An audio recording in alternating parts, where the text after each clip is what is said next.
take it away. I just want to make sure everybody has the documents. So you want me to start with the presentation? You got one for us? I do. I planned that. Oh, my.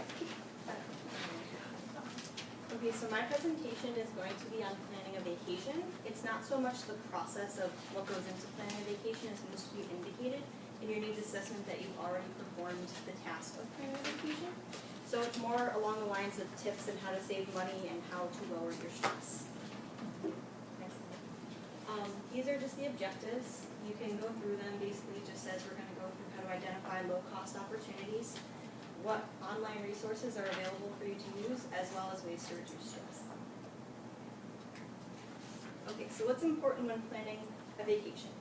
For all of us, well, most of us here, I should say, it's the budget. So as a student, you're worried about how much is a vacation going to cost me. Upon graduation, there are more factors to consider. Where you want to go? Do you want to stay in the United States? Do you want to leave? Do you want to go somewhere warm? Do you want to go somewhere adventurous? The time of travel, summer, winter, fall. Most people like to travel in the winter because you get to go somewhere warm. And then there's a list of other factors that go into that I just put in so that you guys are aware of what factors to consider. Okay, so how not to break the bank. So when we were doing the needs assessment, most of you indicated that you had planned a vacation before, so what were some of the strategies that you all used to save money? Priceline, so what was it about Priceline that? You have to book your destination and your flights together, like that William Shatner commercial. Right, so booking them together, a lot of times you can get a package deal. Sometimes I travel during the week, so it's not as expensive. Right. I did Tuesday, Wednesday, Thursday for Orlando. Okay, so why do you think that that's a good way to save money? Anybody? Part of it is the business travel, which is increasing, so if you try to go on a Monday or a Friday, or families who are working, so they tend to have a decrease in people actually flying during the week, so more space available, so they make it cheaper. Right, so it's a supply and demand. So on days where people are more likely to fly, the prices are gonna go up. So Saturday, Friday, Sunday, and even the time of the flight can matter. So if you fly between like 4 and 7, when everybody really wants to fly instead of the red-eye specials or the 6 a.m. flights that nobody wants, those are ways that you can save money. Anybody else use any tips? So the same idea that went into booking the flight can also go into booking the vacation, going during the off-season. So what would be somebody's idea of an off-season? Or a high peak season, either way. Well, like going to, I guess Europe in the summer would be a high peak season, or going to like Cancun for spring break would be a high peak season. Right, so basically any time that kids are not in school is a peak season. So over the summer, spring break, spring vacations, I know if you're in high school or below, you get April vacation and February vacation, so those are all peak seasons. So again, with the supply and demand, it goes into how many seats are available on the plane, how many rooms are available in the hotel. Also listed are just some other, do your research, you can look at different sites, use the resources that are available to you. A lot of times you can compare and contrast the prices that are available, which I'll go into a little bit later with the shopping around using the online websites. Okay, so these are just some of the online resources that are available to you. This is not a comprehensive list. There are many out there. I kind of used Orbitz as like an Orbitz, Priceline, Expedia, Hotwire. Those are all kind of similar sites. Orbitz does offer price assurance. Does anybody know what price assurance is? Someone books at a higher price to get a difference.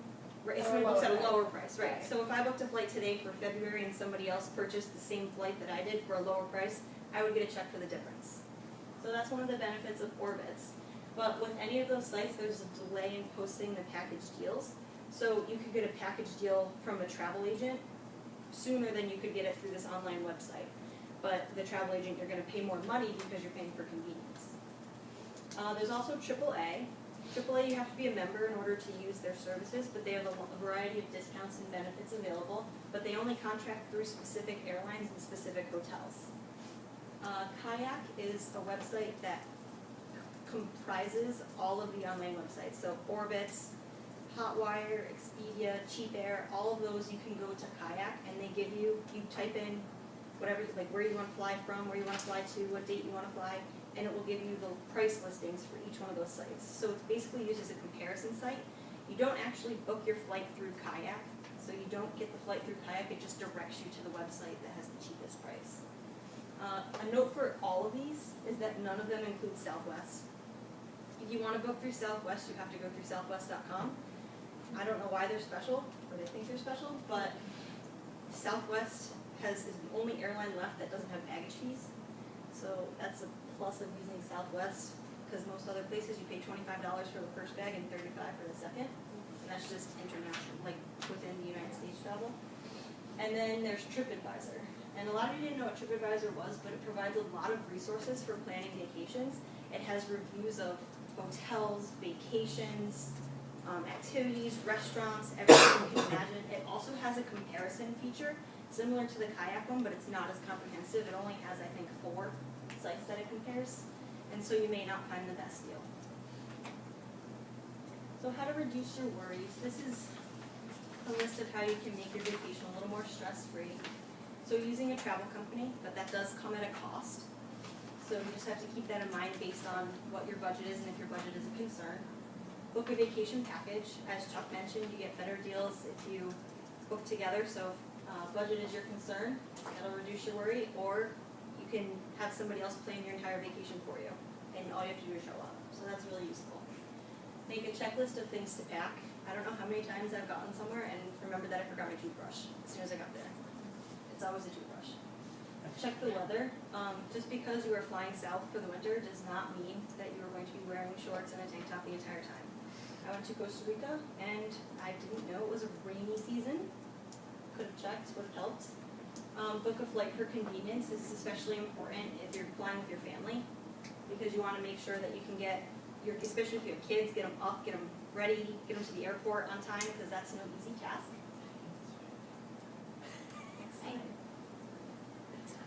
Pack entertainment and snacks for the plane and during downtime. So this again is an important idea if you have children coming with you on the vacation. Schedule a day of rest and leisure. I don't know how many times I've gone on vacation and come back wishing I had another week to relax. So make sure you build that into your vacation. Book at least 3 to 6 months in advance. This again is important because you may not get the best deals by waiting to the last minute. That's a complete myth. And it increases your stress because you're hoping that you can get that last spot on the plane, and it doesn't usually happen. Stay within the budget. This is only important if budget is a concern for you. If budget's not a concern, then that's not going to reduce your stress at all. Invite a babysitter. This is very good if you have kids and you want maybe to have some downtime with you and the significant other. Or go to a resort that offers. Right, like I know if you go to Disney World, they have the resorts and they have everything imaginable. There's a Jimmy Neutron thing that you could like slide and water slide, you just let your kids run free. Or even all the beach clubs, so beaches and all that. A lot of them will have activity stuff where you go and so you can do your stuff with your kids, or you can let your kids go off. See, that's the best part about vacation. And most importantly, have fun and try something new. And I said at the beginning, my fun fact was that everywhere I go, I like to do something adventurous. So these are just a couple of the pictures I have. I am ziplining in Costa Rica and jet skiing off the coast of Haiti. Any questions? I'm kind of glad the dude wasn't here for that. I'm gonna delete it.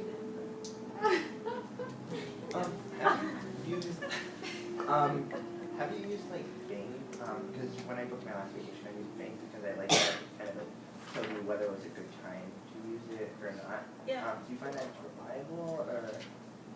A lot of with the reviews and stuff like that, it's anybody can post those. But so I you mean, kind of have to take those with a. It has like an actual like thing where you like go to the TripAdvisor and it says like I know. a green thing or a red thing or like a yellow sign that says like wait a little bit or unsure. Oh, for like prices and stuff, like Yeah. the price is gonna go down.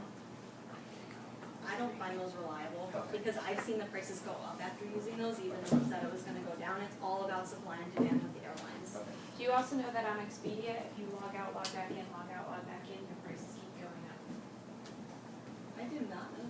Yeah, so Expedia, if you keep playing around with dates or you keep changing and keep going back, the prices will always go up.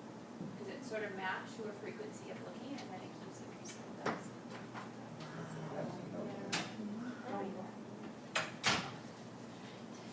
Any other questions?